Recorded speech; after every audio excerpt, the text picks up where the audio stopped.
I don't know why I was at least a little surprised to see the front page of the Sunday New York Times devoted to yet another smear job against YouTubers this week. These things are a dime a dozen these days, from the depths of the BuzzFeed dumpster to the highest ivory towers of American journalism, or at least former ivory towers. And maybe that's the point. I used to think this was mostly about politics, about destroying political opposition.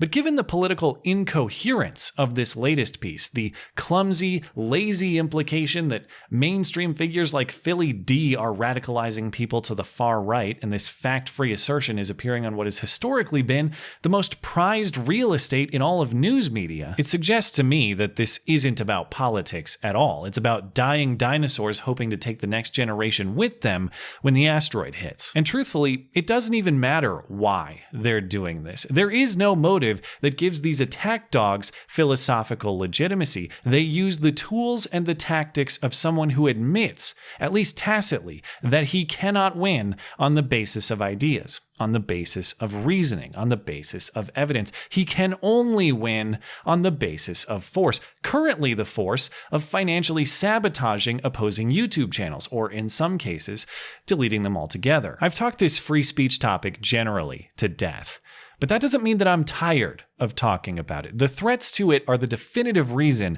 that I started talking into this microphone in the first place, and the definitive reason that I'm still passionate about doing so years later. So I could talk again about the philosophical basis for free speech, the concept of the marketplace of ideas, and how these enemies of speech want to artificially define the good ideas from the bad without letting natural competition do that in a just and healthy way. I could speak selfishly about how it's wrong to financially sabotage someone else's business simply because you disagree with what he thinks or says. But instead, I think the understated part of this censorship effort is what its advocates think and say about you, the viewer.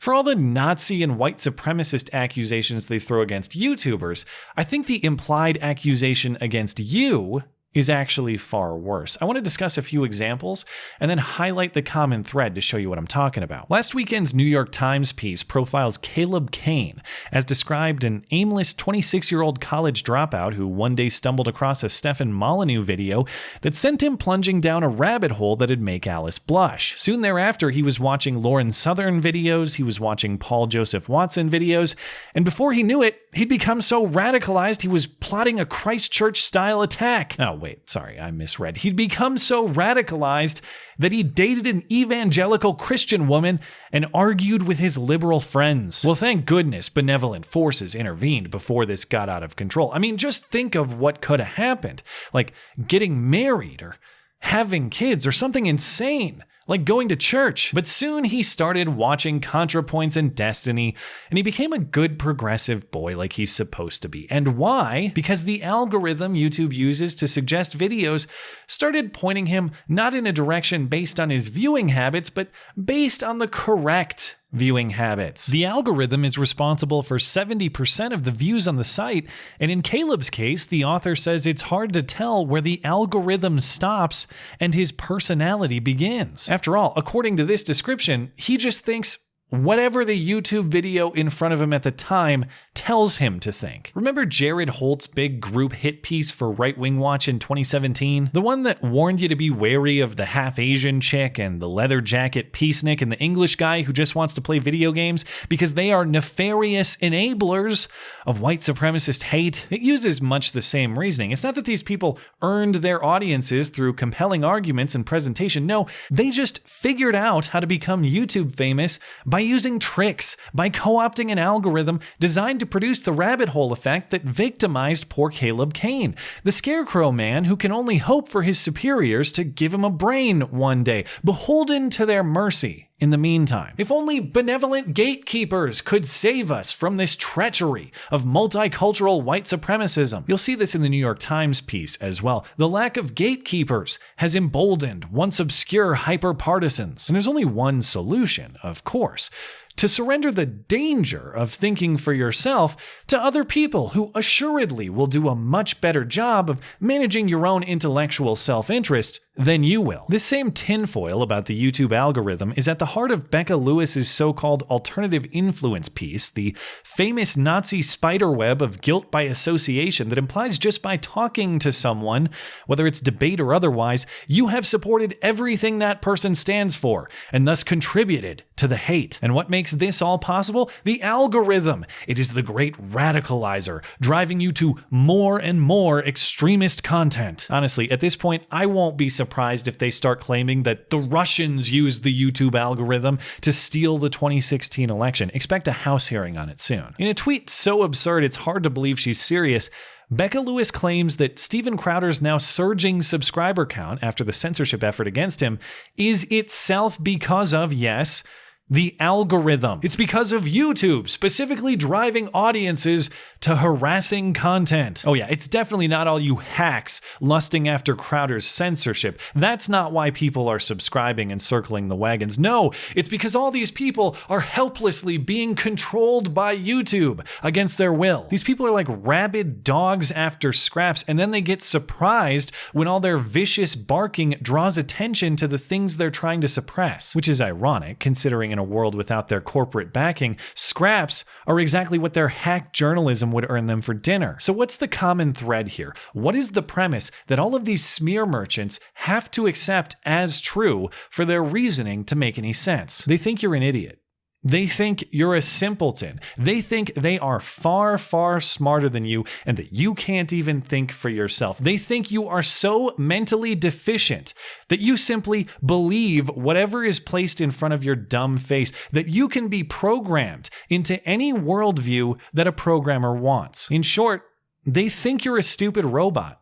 And if they were to deny that premise, the rest of their reasoning falls apart. And the added layer of irony is, even if their theory were true, that you are so easily indoctrinated, it's not actually the indoctrination that they're critical of. It's indoctrination to what that they're worried about, not the indoctrination itself. After all, they want to indoctrinate you to their worldview. By stifling competition, they openly praise gatekeeping. It's just that they want to be the gatekeepers. They don't want to dismantle the sword, they desperately want to wield it. And they're just frustrated that their feeble gender non-conforming arms aren't strong enough to do that in a fair fight. Regardless, in my experience, none of this indoctrination crap holds any water anyway. Take my personal story with a grain of salt. It's just one anecdote. I can't claim that it's representative.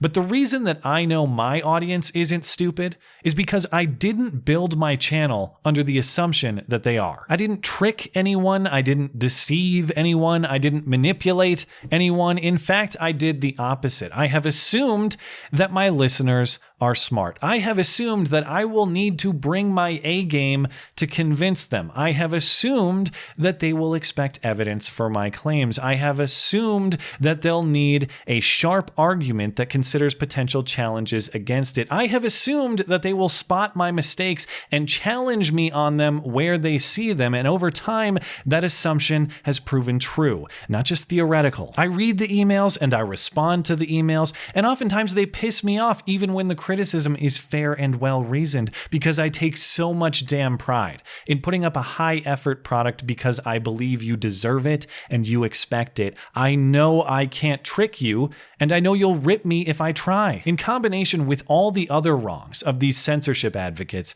never forget their foundational premise: that you're an idiot sheep in need of a proper shepherd. And funny, they just so happen to be expert shepherds. It's not just the foundational values of this country that they insult. It's not just my personal income or anybody else in this independent media game.